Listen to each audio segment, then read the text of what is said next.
Is being recorded. Okay, perfect.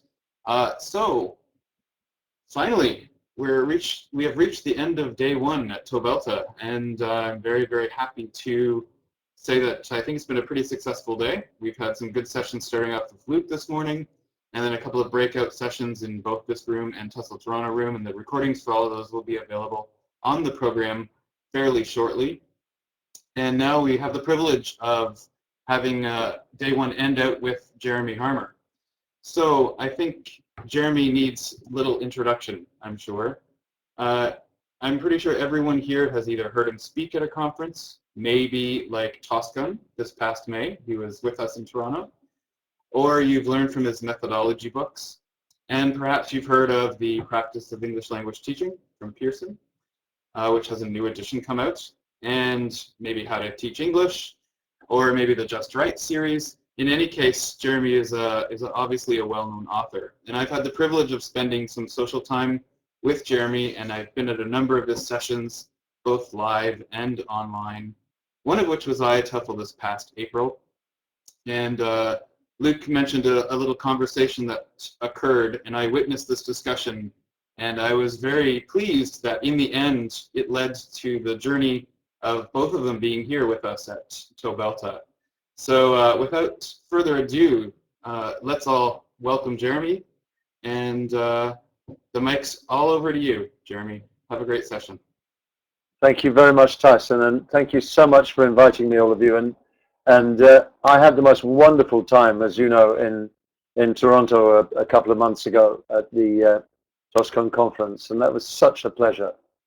And indeed, I did do a talk on assessment and testing at the IATEFL conference way back in April. I'm an IATEFL International Goodwill Ambassador, as the screen says, and all that means is I should mention it every time so that anyone who hears me goes to find out what it's all about. So I've done that, that's over now. And I did talk about testing. And in that talk about testing, I mentioned admiringly two comments that both Luke Meddings and Chuck Sandy had made about testing. And Luke's comment, which he echoed earlier today, though he changed it into a participle rather than a sort of imperative, was give the test a rest. Now, there was some reason I got the way I spoke about it, or the context I said it in, was wrong, so it didn't come out apparently as admiringly as I would wish it to.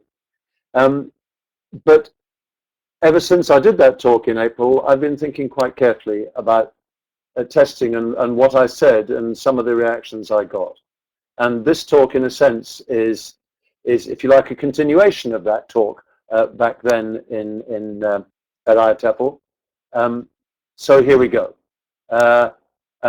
This is a picture. Well, all I think I need to say to you is that perhaps the happiest moments of my life, some of the happiest moments of my life, have been going to my daughter's graduations. There have been one or two. They've done postgraduate stuff and things like that. Wonderful, wonderful events for parents, and you can tell that if you've ever been to a graduation, either as a graduating student or as a sibling or a parent of a student. The feeling in the hall is wonderful. It's a celebration of everything that is good about education, it seems to me.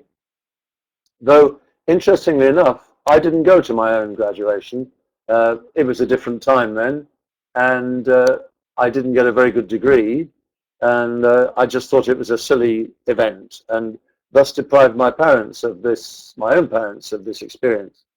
And in those two little stories I've told you, me not going to my graduation because I was dissatisfied with how well I'd done in my degree, and because I thought it wasn't very cool in those days, and me going to my daughter's graduations and gaining profound pleasure from it. In those two little anecdotes, I think some of the contradictions about testing and assessment are evident. Because, of course, every one of those people in that photograph, it's from the University of Cardiff, every one of those people in that photograph took lots and lots of exams. They've spent their lives taking exams. And this has culminated in the end, of course, in taking university finals and things like that. And this is a system that we all buy into. Uh, Anyone who's listening to me who has a university degree, which I'd guess is about 100% of you, has bought into that system. We've all done tests. We've been tested to within an inch of our life all through school. And anyone who's listening to me or watching me who's done a teaching qualification such as the TOBELTA or something like that have also brought in to the system of assessment and testing. The problem, of course, happens because it drives people like me into a kind of schizophrenia, because I have very positive feelings about assessment and incredibly negative feelings about assessment as well. Some of which, the negative ones in particular, were articulated extremely, heavens above, articulately by Luke this afternoon in a talk which I greatly enjoyed and felt very moved by and passionate about.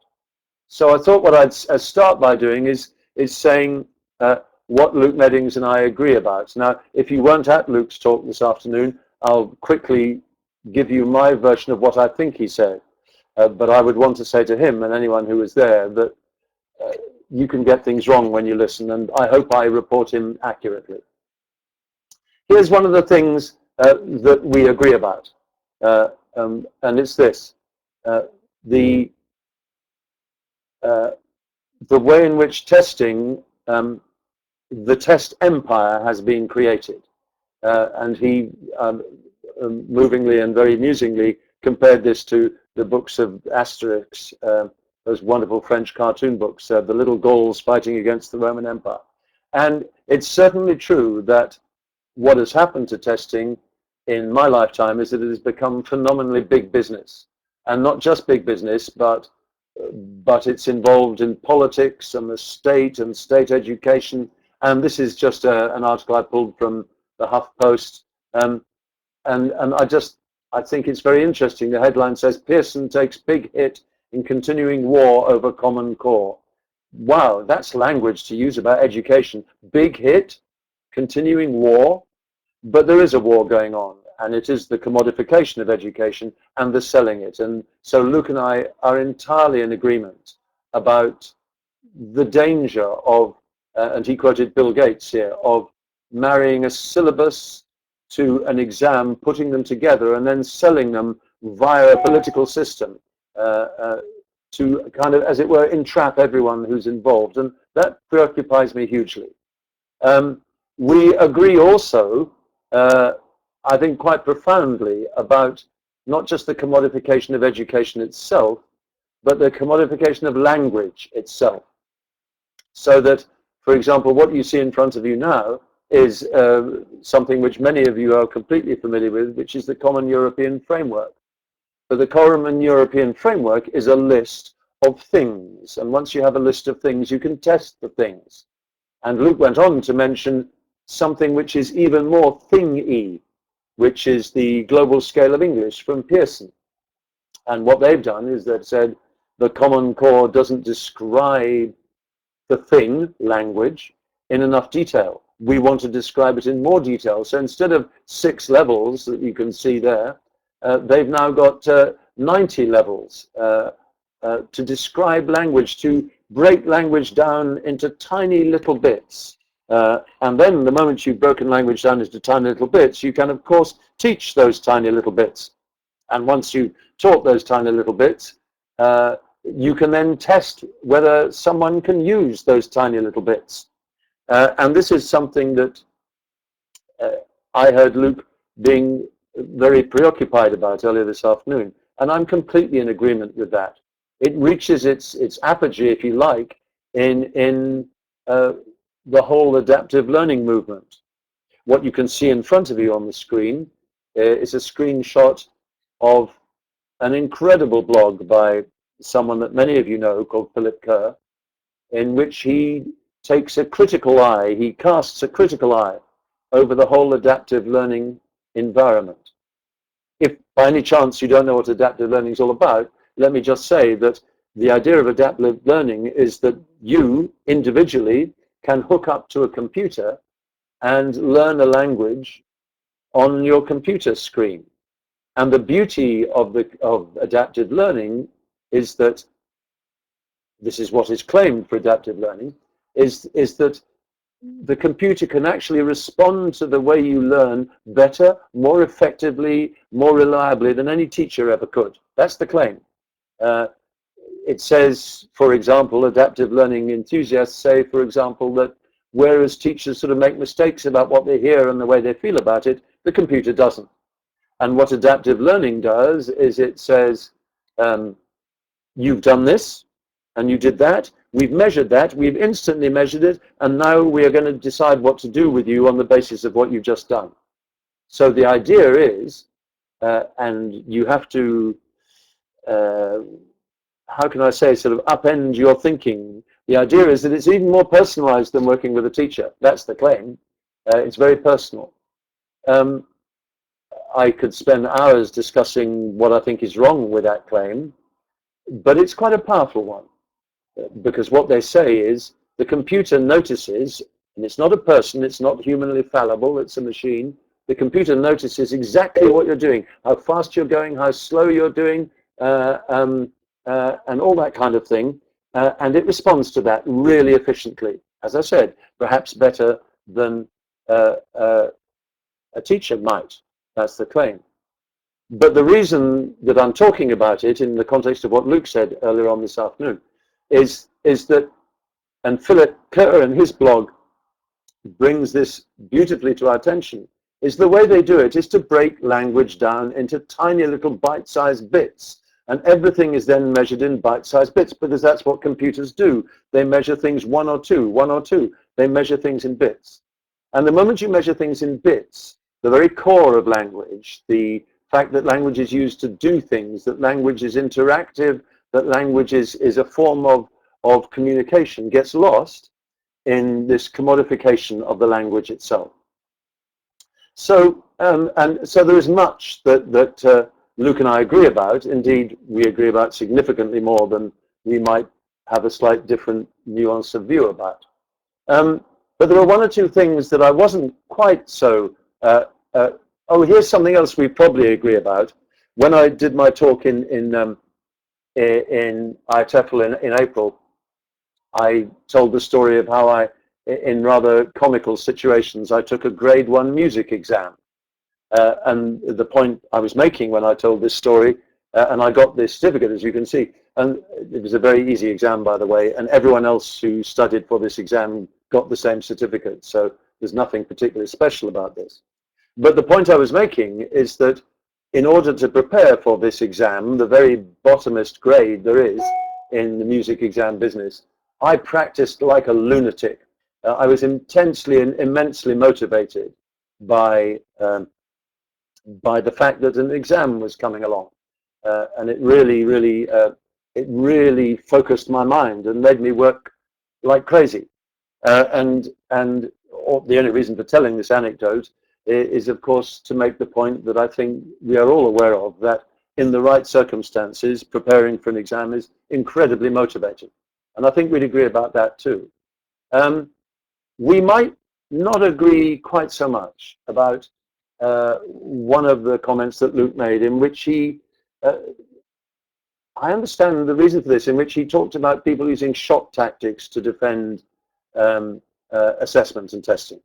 In other words, you don't want to be operated on by a surgeon who hasn't done any tests. For example, if someone is going to operate on your brain, this is a picture, by the way, of a very famous British neurosurgeon called Henry Marsh, who's written an incredible book called Do No Harm, which I can't recommend highly enough, about what it's like to be a neurosurgeon.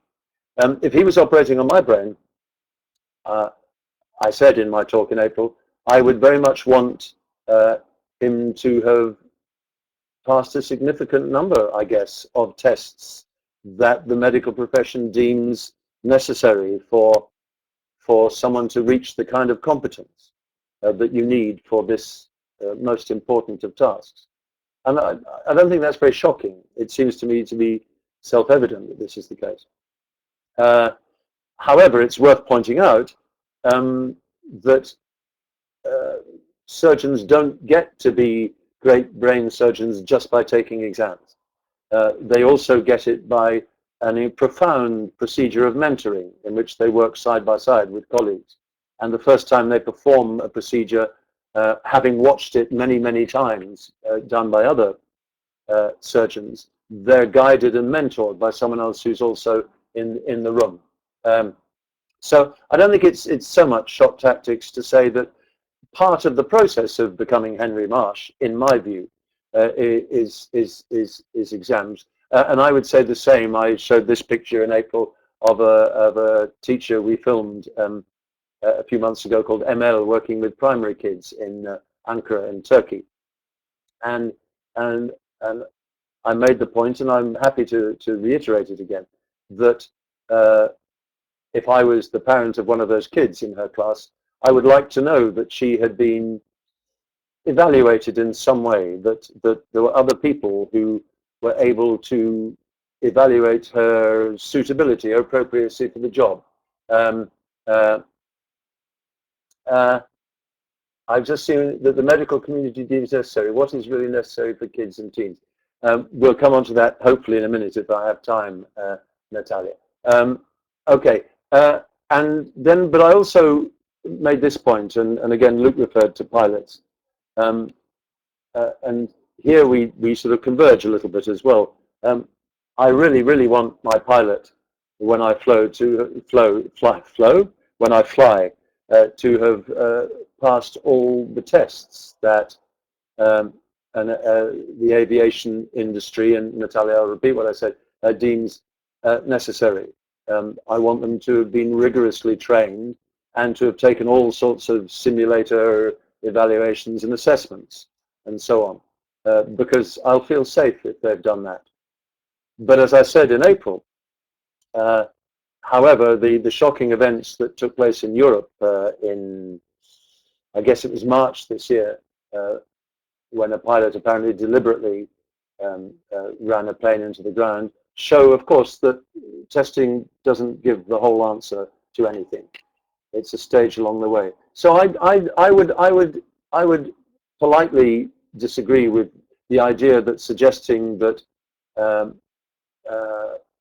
evaluation has a part to play in professions like education and medicine and aviation or driving or anything else like that is a shock. Saying that that's a case is a shock tactic, but it may just be a difference of nuance there. I don't know. There you go. There's a wonderful screen which looks as if it's meaning something, but it's not. For some reason, my little headings have become blanked out. So you're just going to have to bear with me on that, and I've no idea why that happened. I have a terrible fear now because later on we got lots more of these, and they're all going to be blank too. So help! Anyway, one of the things that Luke was worried about earlier on was whether teachers should become experts in testing. I think he compared it, if you're listening, Luke, I think you compared it to a driver becoming kind of mechanically literate. I'm not sure. But I would defend what I said about test literacy. I think teachers need to know about concepts of validity, reliability, and the kind of test item types you can use. I do think you need to be expert in that.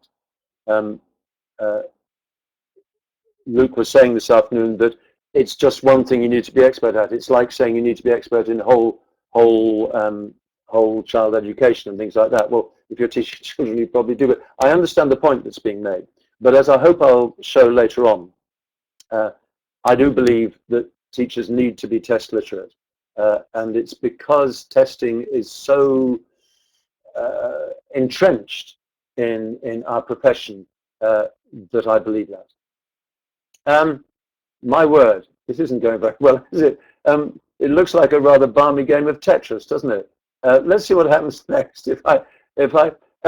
Okay, so there we go. So far, I think the talk you heard this afternoon and this talk have some colossal points of profound agreement. The first is there's a real danger when money and power invade the educational space, not just in terms of teachers and classrooms, but also, and perhaps more importantly in the context of this talk, in terms of the syllabus that we follow and use. There are huge dangers about that. There are massive dangers in commodifying language into little bits, because that's not how language works, although it's part of the story, but it most certainly isn't the whole story. And there are lots of other areas we agree on profoundly. I'm less happy with the suggestion that we don't need, teachers don't need to be experts. In my case, I don't think experts is the right word, and so perhaps I'm agreeing with Luke completely here. But I do think teachers need to be literate.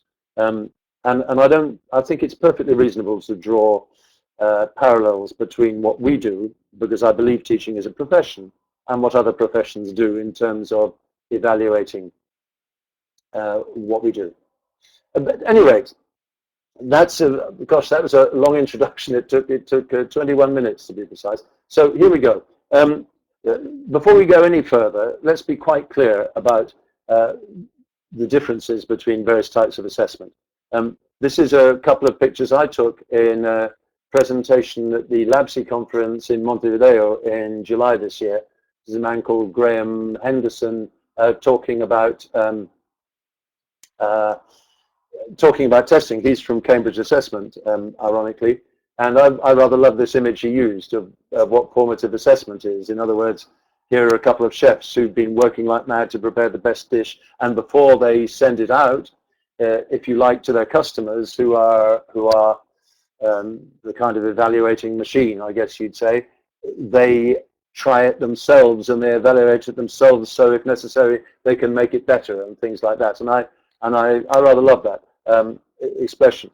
Formative assessment is something that all teachers do all the time, whether they're conscious of it or not, because unless you think that the job of a teacher is just to say yes and no to what students do, and I've never met a teacher in my life who thinks that, then what we do when students do things is maybe say yes or no, but we say yes or no and give it a future as well, so that we go forward. You can't possibly read this diagram, but this comes from the assessment.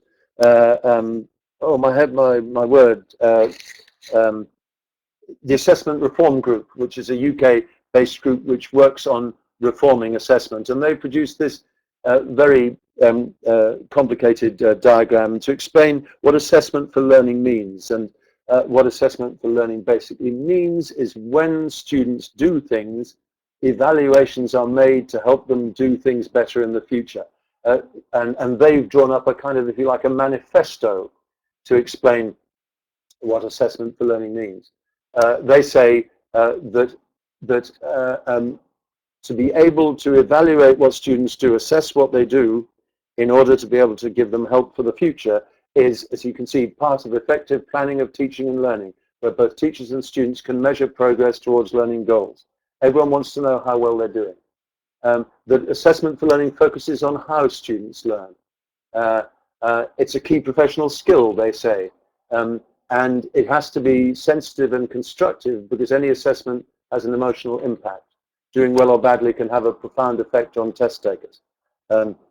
So what they're saying, the Assessment Reform Group, is that this is an absolutely key part of what teachers do, evaluating how students are getting on in order to help them do better. Good teachers in such a situation take account of the importance of student motivation. The way we give results and the way assessments are given can affect how students feel about learning. You could read this, I suppose. It's all about promoting, and students need to understand what the goals and the criteria are, and we should involve student consultation about the criteria for assessment. It's essential that students understand what such criteria mean.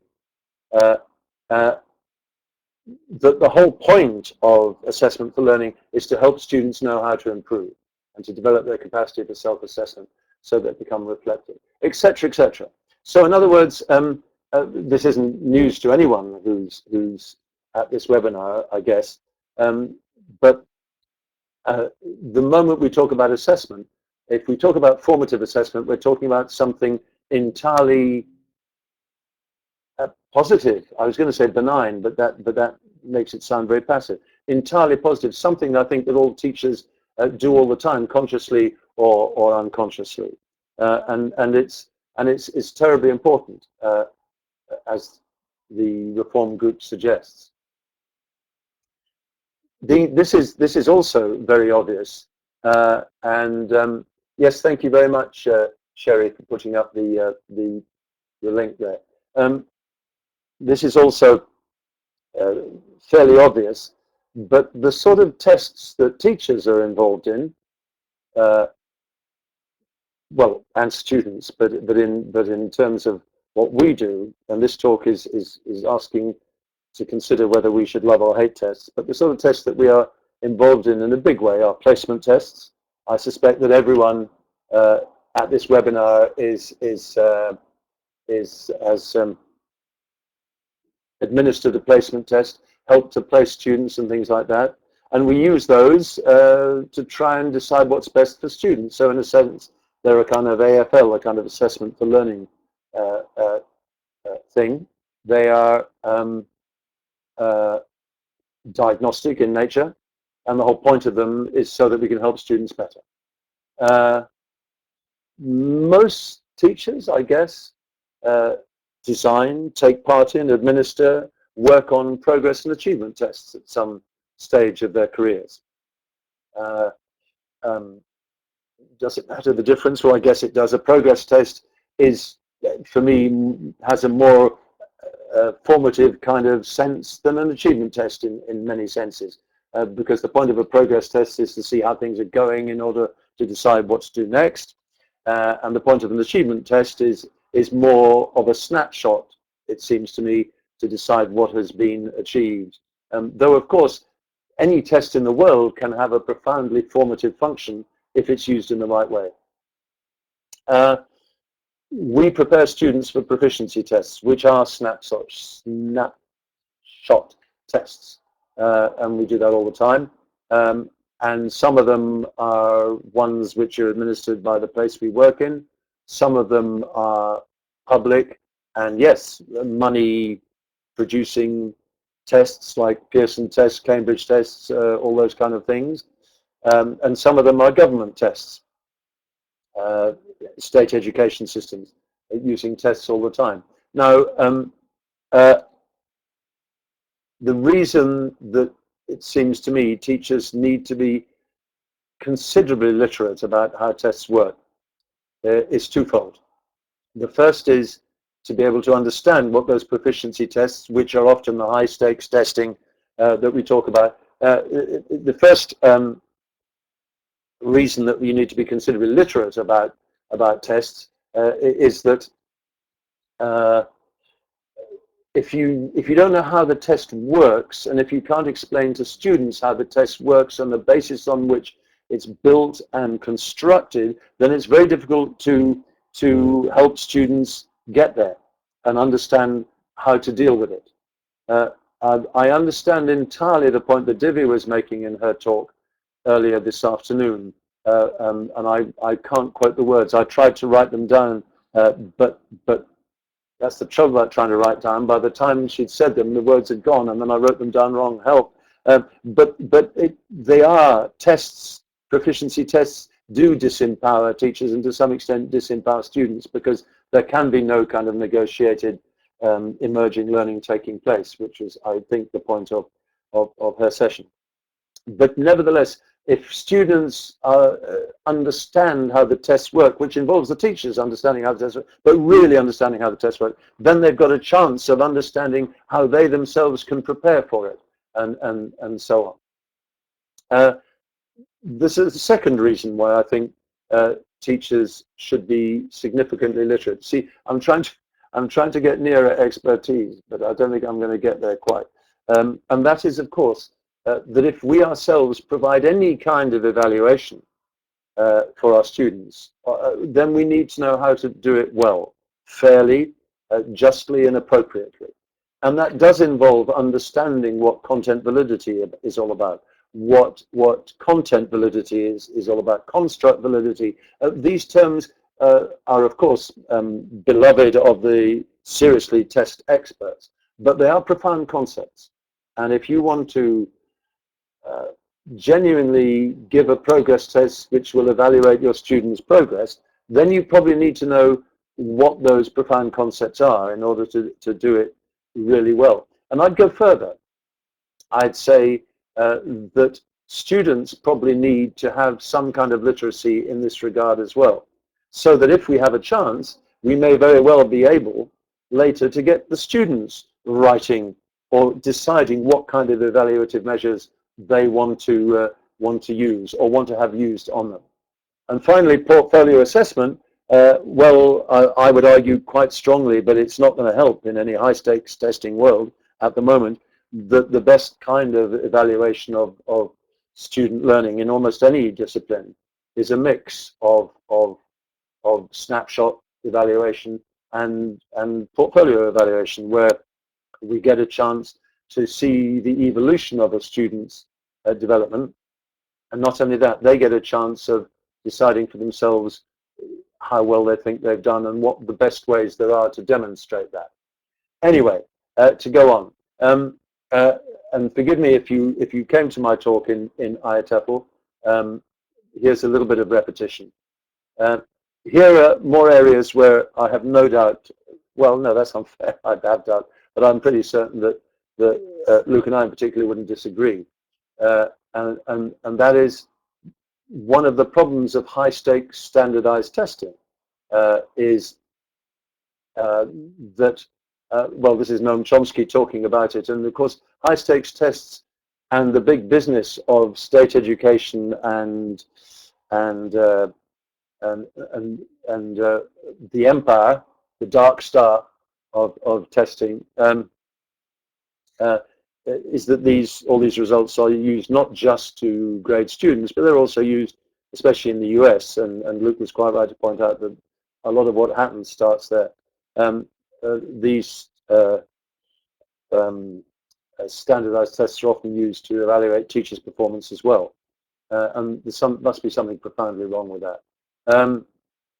This is self-explanatory, isn't it?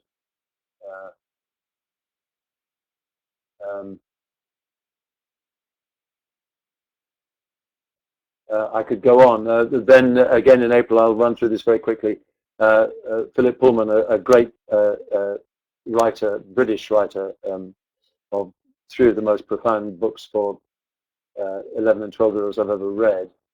He joined in a campaign against the government, the British government's desire to start subjecting 4 and 5-year-olds to tests the moment they enter school in the UK, in the United Kingdom.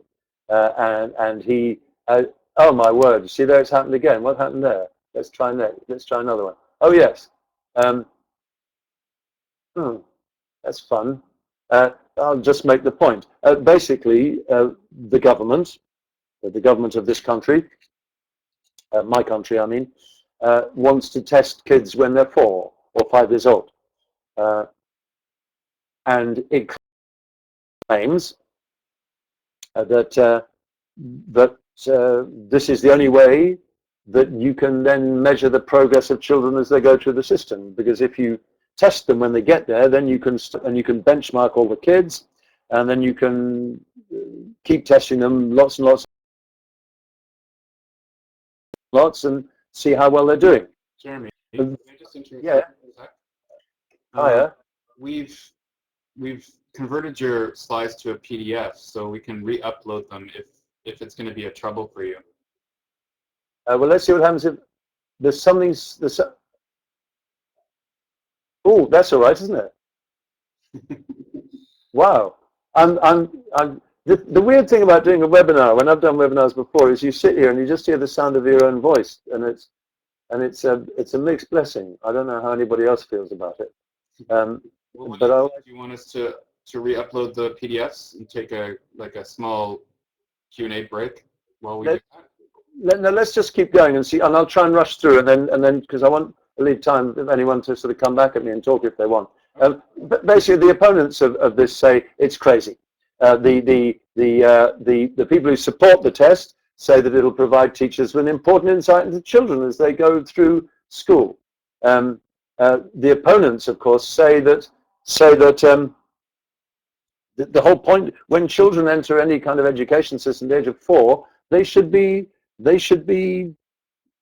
having fun. They should be having a world of kind of curiosity and education open to them, not being tested the moment they get there, because that's going to give them a pretty poor view of what the education system is. Maybe a truthful one, I don't know. They point out, for example, that it depends when you go to school in this country. If you're born, say, in August, you're always going to be the youngest child in the class. In that, because we organize children in this country by age group. Whereas if you're born in June, you're fine. You'll be the oldest child in the class. And how can you grade them, and so on and so forth? What is the answer to that? I mean, my heart is quite clear. My heart says you shouldn't be testing 4-year-olds. That's insane. But is there a basis in the argument which says by knowing how good they are at that age, you'll know how well they're getting on? I'm just going to keep clicking and hope that I can get past this block. I could say in my kind of protest, and that's interesting, is in my protest, no, my pro-test mood that I'm sort of moving into now, I could say that at least, and that's what the music example I gave you is, at least when you've got a test coming up, an exam coming up, you've got something to aim for. And if you know what it is, which involves being literate about the test and your teacher, and you and the teacher together really having an insight into what's going on, then you've got something to aim for if you know what it is. I could say in my pro-test mood at the moment, because I'm decided to be very enthusiastic about tests for a bit, that one of the ways that you know how good you are is by doing a test. Of course, I know that's it's kind of an absurd thing to say, isn't it? One of the ways of knowing how good you are at language is to use it and see how you get on. But of course, if we can design the right kind of tests, that's exactly what they would do, and so on. I'm just seeing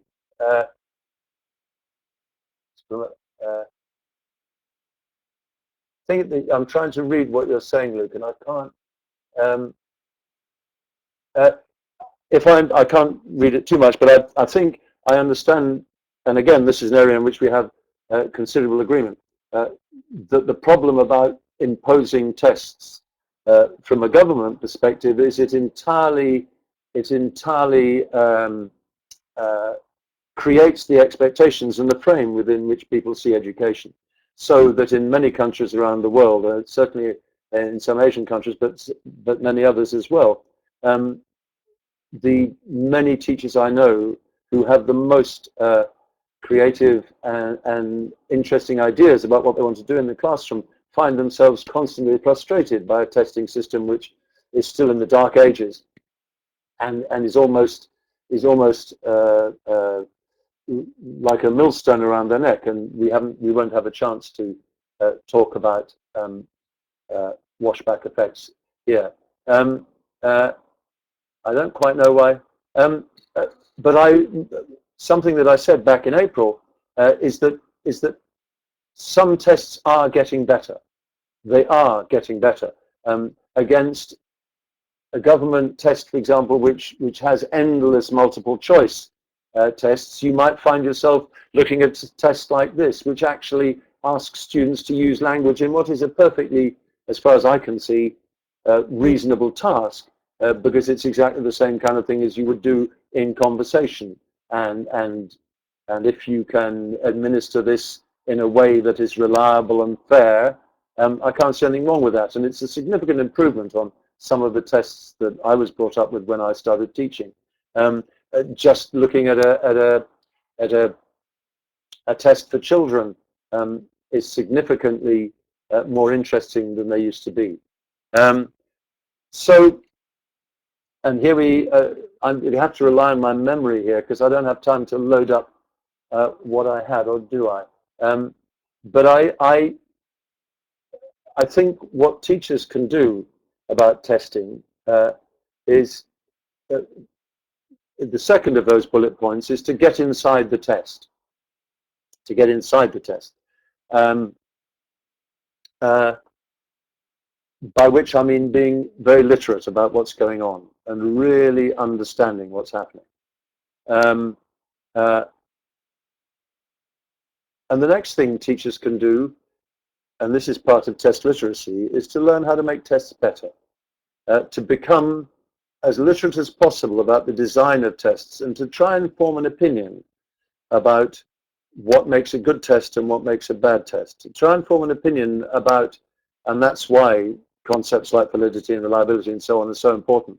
Try and come to a view and form an opinion about the kind of things that do accurately, no, that do reliably produce some kind of evaluation for the students. Now, what we're going to have here is, so I'm going to have to go free fall here in a minute. Is all these wonderful little diagrams I had to explain everything are just blank white spaces, and I'm thinking to myself that this may be some message about the topic I'm talking about, but I'll just brush that to one side.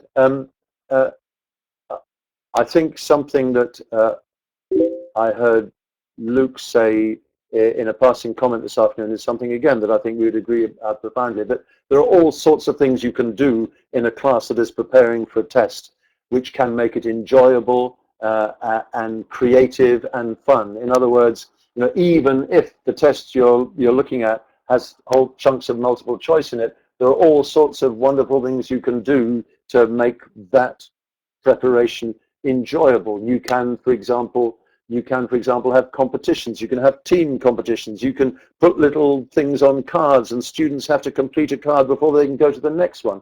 You can do what I remember once hearing a teacher called Bruno Andrade from Brazil talking about. You can put all sorts of test questions and make them into QR codes and post them around the classroom and have students run around with their phones trying to see who can compete these items first and second. You can do things like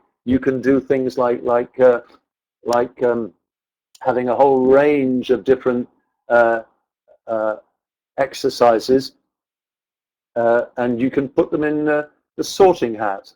And in case you don't know what the sorting hat is, well, you obviously haven't read Harry Potter, because the sorting hat is what happens when all these young wizards go to Hogwarts School. I can't believe I'm saying this. Go to Hogwarts School, and they go to this magic hat, and it tells them which part of the school they're assigned to, which house they're assigned to, and so on. So you can have a sorting hat in which students have to reach into the hat and pull out things they want to do. You can have, and this goes a little bit, I suspect, towards what Divya was talking about, though she might be horrified to hear me say that, but you can have situations in which the students and the teacher together discuss what it is they need to do and want to do, with the full understanding of how a test works. Which are the bits they want to do? How are they going to do it? We can get students, and I think Luke mentioned this afternoon, we can get students to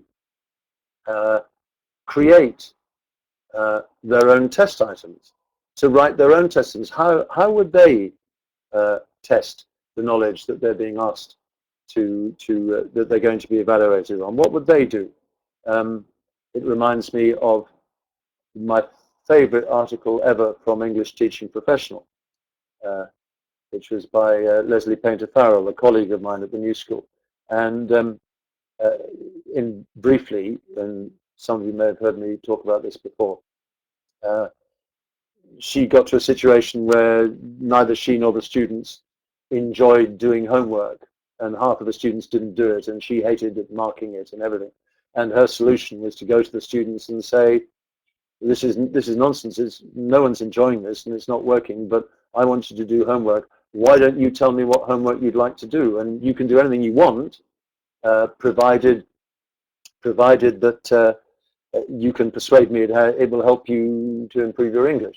And so the students chose what homework they wanted to do, and this was only a 2-page article, so there was no research to back it up, but I kind of believe her, or at least I believe her in my heart.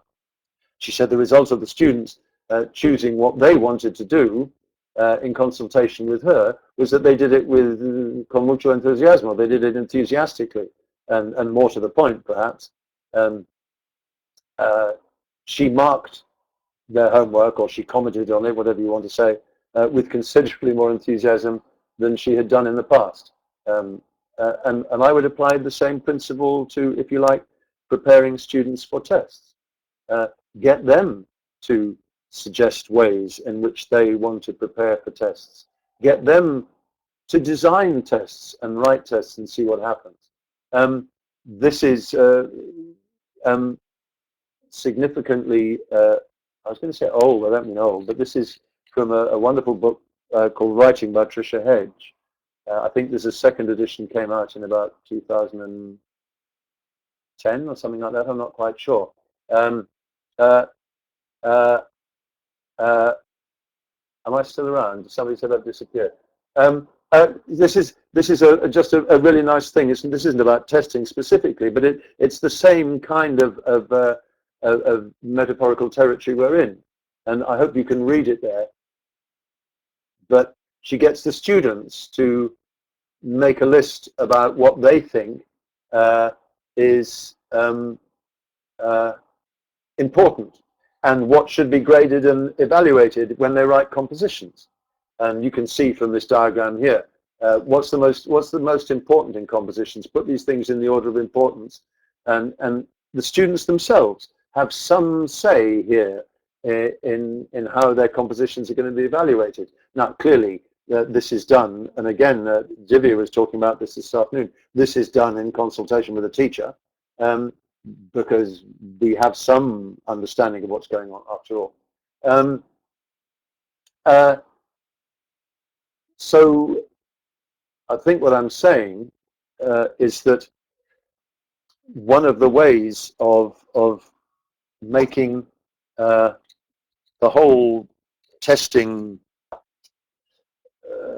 procedure less totally top-down is to have students right there in the procedure from the word go. First of all, understanding the basis on which these tests are made, and secondly, if you like, playing games with the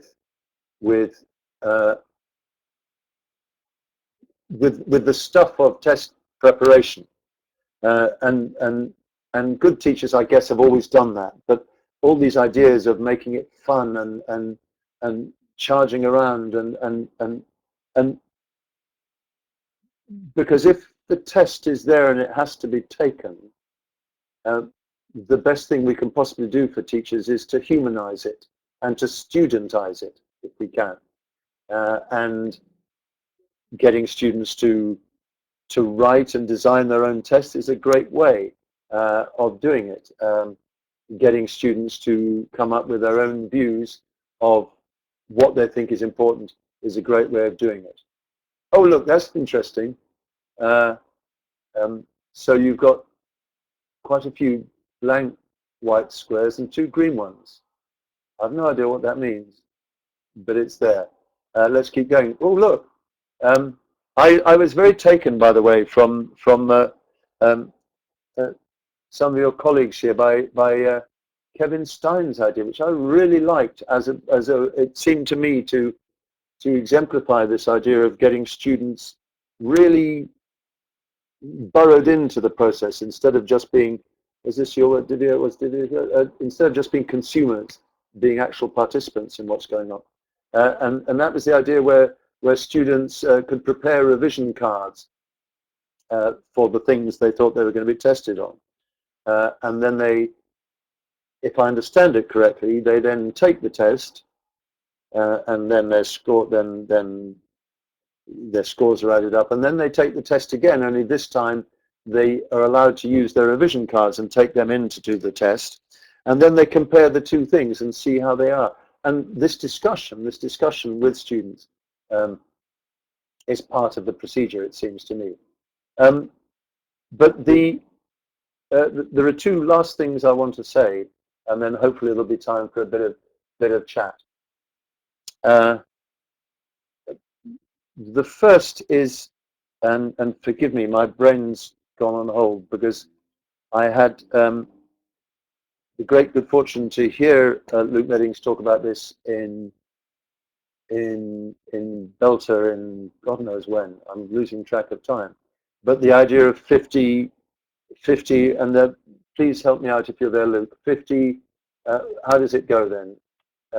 50% of the time doing this and 50% of the time not doing this. 53, thank you so much. I do apologize. I just brain dead. I find that entirely convincing as a concept, although I will explain it very simplistically because I haven't spent nearly as much time thinking about it as Luke has. But of course, one of the great importances of test teaching for tests, is precisely, if you like, the value of the time you spend not preparing for the test, or at least the covert test preparation that may take place, which is actually dedicated to doing all sorts of other things which are themselves very interesting. I find that completely compelling. And again, if I understand the argument correctly, it's simply this: that if you are faced with an immovable reality, and we'll come to that in a minute, then just because it's there doesn't mean you have to have it with you all the time. You can, on the contrary, spend some of the time doing the things you feel you need to do, but until you are prepared to jump out into freedom, until you're prepared to leave the Death Star, to continue the Empire image, and float around space for a bit, you won't know how perfectly plausible it is to spend time doing other things apart from the test. But the last point I want to make, and I made this in the IATEFL talk very passionately, I hope, is just this little story. And I'm not going to play you a video this time, don't worry. But in case you don't know this story, it's very simple. This is a man called whatever he's called. His name will come to me in a minute. But essentially, what happened is that he put his guitars. He was flying from Winnipeg or somewhere in Canada to Nebraska. He and his band, and he put his guitars on the plane. And when he got there, the airline had smashed his guitars. And when he claimed compensation, they just said tough. I respond to this very strongly because the same thing happened to me with two guitars, and I was not able to get any compensation. This was many years ago. So musicians feel very strongly and passionately about this. So, and the story of this guy is that he tried to get compensation from United Airlines, and they refused to give him any. And his response was to write a song called "United Breaks Guitars," and I cannot recommend the song highly enough. And he wrote this song, and then he got some friends of his. They spent a day making a little video, and he put it up on YouTube. And by the time he'd had about 25 million hits on his YouTube channel for this song about United Airlines, United Airlines capitulated and said, "Of course we'll give you some compensations." And he said, "Tough, it's too late for compensation." And the result of all this was that the airline changed its policy towards musical instruments, it changed its policy towards customer relations, towards compensation, towards anything, and he became super rich and goes around the world giving lectures on how to change things. And I mustn't be cynical. The point of the story is change comes through grassroots action. It always comes through grassroots action. Well, that's where it starts. And there's a lot about the way tests are used and administered, and indeed sometimes the way tests are designed, that many people in this webinar are at best equivocal about. And for me, there is a response to this. There is a response, and that is to um, uh, um, the problem. I'm sorry, I'm laughing, and I'm sure those of you who are following the chat box understand why I'm laughing. Luke suggests he's going to write a Pearson Testing Children song. The problem about United Breaks Guitars, of course, is that no one else can write that song anymore. And of course, what companies have done, because the Empire, to come back to the Empire, which is where we were at about 4 o'clock this afternoon, 4 o'clock British time this afternoon, the Empire, of course, has ways of responding. And so big corporations now run seminars on how to deal with people like this guitarist who wrote the song, and how to avoid the damage it creates, because people in the dark star aren't so stupid. But how do you stop a huge corporation um, uh, uh, dominating the testing world? How do you stop tests being designed which are absurd and ridiculous? And guess what? Just like everyone in this webinar, I have no easy answers to that, but I know perfectly well that there is no merit or virtue in complaining about it in private. And by the way, and I say this absolutely genuinely, and the reason why listening to Luke's webinar this afternoon is so important is that it was not a private event, it's a public event. And the more of us who are public about what we think, the greater the opportunity is that things might change. And the lesson I take from United Breaks Guitars is the one thing that big test corporations, or big educational corporations, like least of all is bad publicity. I can think of a publisher with which I'm very intimately involved, who have come to their senses, quite possibly too late for them, and realized that all the negative publicity they generated in my field, in the field of ELT in particular, has been a disaster, and they now admit this.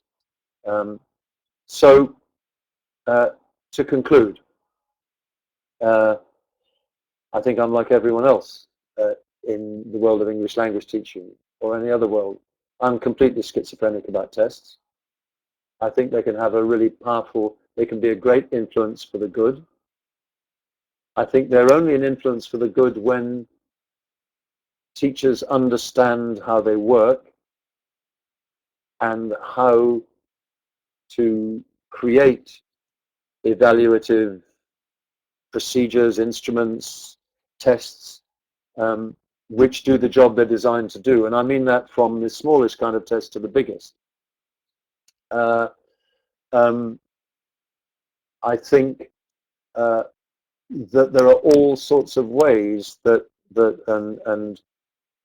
both Luke and Divya were in this territory this afternoon. There are ways in which teachers can stop being frightened is too strong, but bound by the test, and make even classes where test preparation is taking place thoroughly creative and enjoyable. And finally, the worries that we all articulate about testing, which Luke does significantly more articulately than I do, are worries that need to be consistently trumpeted and talked about and shared. And I don't know, to be honest, what United Breaks, I don't know what the equivalent of United Breaks Guitars is for us in terms of teaching, but there must be something.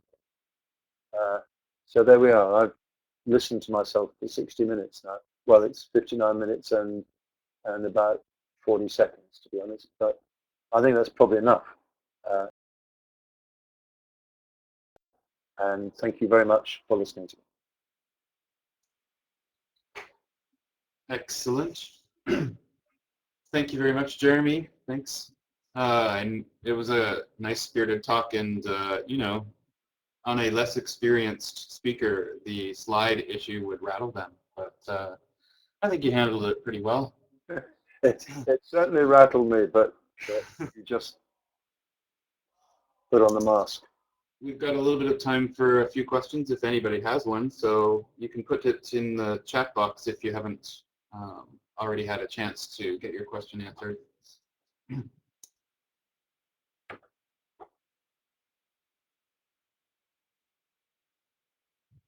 Or you can say just thanks. That's great too. You don't have to say.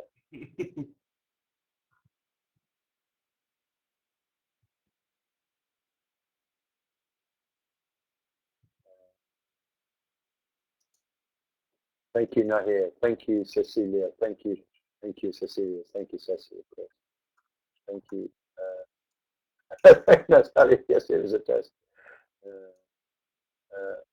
Thank you, Elizabeth from Serbia.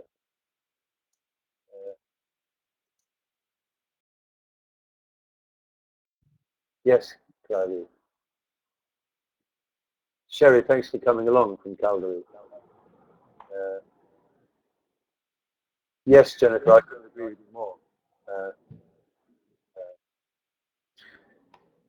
We have a question here for you, Jeremy, at the bottom of the screen.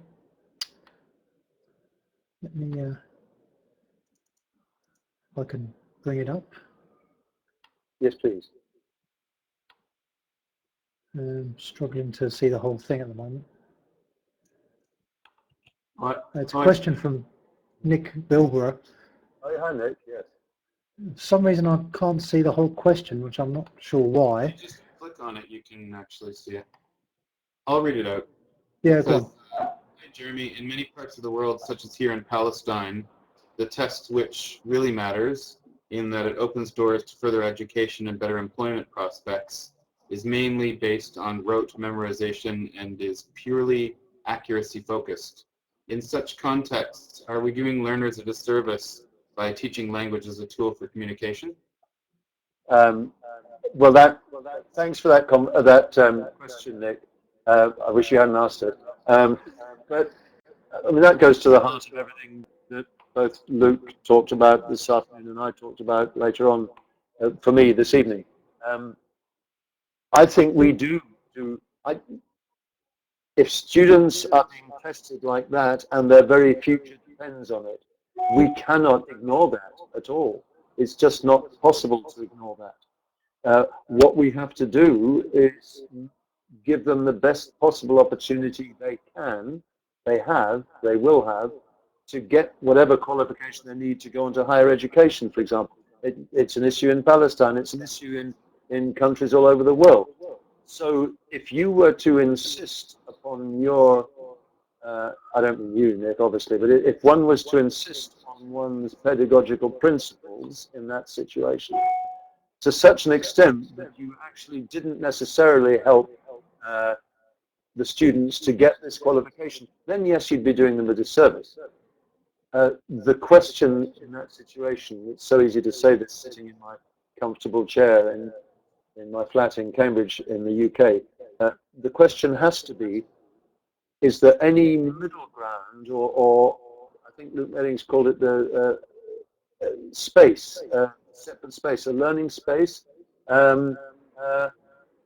Is there any space between that awkward reality and our beliefs in which we can live and exist, so that even when the test is based on rote learning, even as I said earlier in the talk, when there's multiple choice questions everywhere and that's all there is, are the things we can do which allow us to bring in some of our principles, no, not principles, some of our beliefs, some of the procedures that we know help students to become better communicators. And well, there are. I mean, I think we know there are, and I think teachers with experience have found ways of doing that. Some of them are the kind of innovative, game-playing, enjoyable things that I was suggesting. Some of them are getting students on board and getting them to work out how to do it. Discussions of of how to learn in rote learning and so on and so forth.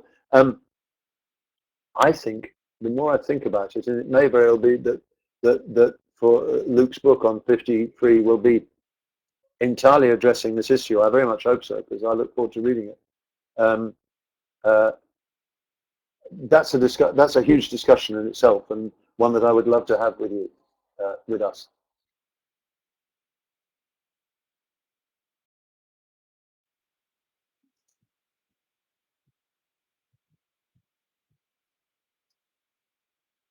Okay, I think there's just some comments. So Yes, I've just read Luke's comment about working together, and I completely agree with that.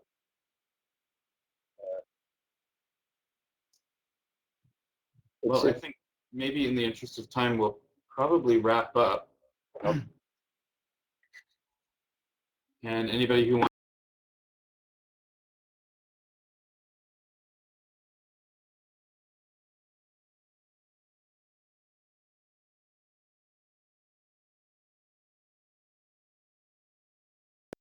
absolutely.